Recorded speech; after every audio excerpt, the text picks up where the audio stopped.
जी, राधे राधे महाराज। राधे राधे महाराज जी। महाराज जी, क्या पुण्य कर्म से पाप कर्म नष्ट किए जा सकते हैं, घटता है? नहीं, दोनों अलग हैं, लेकिन भागवतिक कर्म से पाप कर्म नष्ट किए जा सकते हैं। जैसे पुण्य कर्मों में आता है, हम किसी को भोजन दे रहे हैं, पानी पिला रहे हैं, वस्त्र दे रहे हैं, कुआं, पौशाला, बावड़ी, इस तरह के औषधालय, विद्यालय ये खुलवा देना, ये सब सुकृत के अंतर्गत आते हैं। लेकिन जैसे हम गंगा स्नान कर रहे हैं, भगवत धाम आ रहे हैं, पुरियों के दर्शन कर रहे हैं, ये भागवतिक है। इसको सुकृत में नहीं लिखा जाएगा, इसे भागवतिक है। अब इसका संकल्प कीजिए आप कि आज तक जो हमसे पाप हुए हैं वो नष्ट हों, तो जितना आपका भागवतिक आराधन होता जा रहा है उतना वो नष्ट होते जाएंगे। नहीं तो दो कर्म अलग अलग हैं, शुभ और अशुभ। और भगवान के वचन है कि अवश्य में वो भोक्तव्यम कृतम कर्म शुभा अशुभम। शुभ कर्म पुण्य, अशुभ कर्म पाप, दोनों को भोगने पड़ेंगे। लेकिन यदि हम भजन करें, भगवत धाम का दर्शन, जैसे श्री बिहारी जी के दर्शन, ये पुण्य नहीं है, ये कृपा है। जैसे संत दर्शन है, ये पुण्य नहीं है, ये कृपा है। अब मोह भा भरोसा हनुमंता, बिन हरि कृपा मिले नहीं। भगवत धाम आए श्री राधिका, कृपा बिन सबके मन अनगम।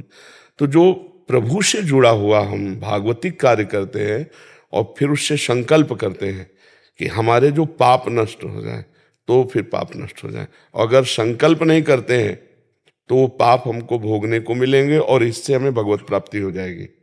इसीलिए बड़े बड़े संतों को देह पीड़ा से युक्त देखा जाता है, पर वो भागवतिक अनुराग प्राप्ति के लिए अपने भजन का प्रयोग रोग नाश के लिए नहीं किया। क्योंकि जब भजन सही ढंग से होता है तो समझ में आ जाता है, ब्रह्मास्त्र का प्रयोग मच्छर मारने के लिए नहीं किया जाता।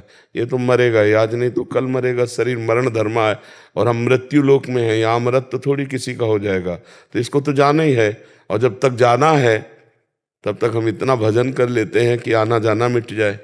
ये शुद्ध विवेक जागृत हो जाता है भजन करने से।